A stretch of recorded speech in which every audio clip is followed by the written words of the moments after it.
সৈয়দ মোস্তফা আলী কোনটি নিজস্ব নির্মাতা ছিলেন? এক, গদ্য শৈলী। শীতকালে পানশিরে একবার দম ফেলতে কী পরিমাণ বেমারি বেরিয়ে যাবে?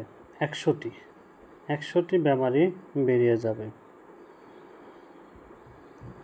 কত সালে সৈয়দ মোস্তফা আলী বিশ্বভারতী রিডার যুক্ত হন? এটা 1961 সালে। 1961 সালে তিনি বিশ্বভারতী রিডার যুক্ত হন। লেখক আব্দুর রহমানকে কার সঙ্গে তুলনা করেছেন? ভীমসেনের সঙ্গে লেখক আব্দুর রহমানকে তুলনা করেছেন। গ্রীষ্মকালে খাজামোল্লা গ্রামে বরফ আসে কোত্থেকে? পাকমিনের শহর থেকে।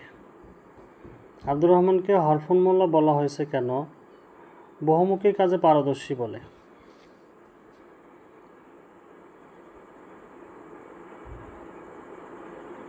পর্বত প্রমাণ বোঝা বইবার ক্ষেত্রে আব্দুর রহমানের ভেতর কোনটির অভাব লক্ষ্য করা যায়?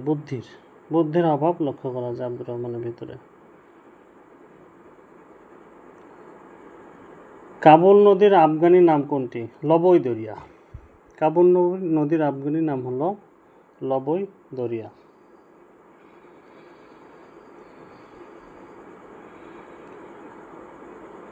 কয়টি বোম্বাই সাইজের শামি কাবাব খেতে দেওয়া হয়েছিল? গোটা আস্টেক তাদের বোম্বাই সাইজের শামি কাবাব খেতে দেওয়া হয়েছিল।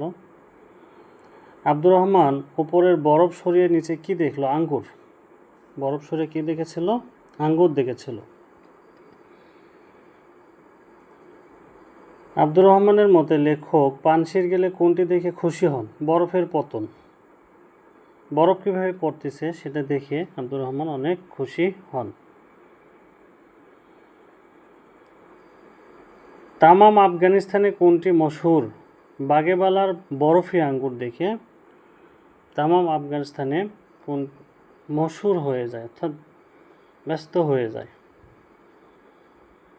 তামাম আফগানিস্তানে কোনটি মশহুর? বাগেবালের বরফি আঙ্গুর।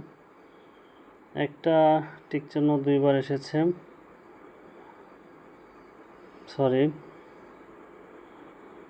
ওরভোয়া বাক্যবন্ধটি কোন ভাষার? ফরাসি। এটা ফার্সি না, এটা কিন্তু ফরাসি। টিকচিহ্ন দেওয়া আছে, ফরাসি। পুনরূপী শব্দের অর্থ কি? পুনরায়। এটা পুনরূপী শব্দের অর্থ পুনরায়। ধন্যবাদ সবাইকে।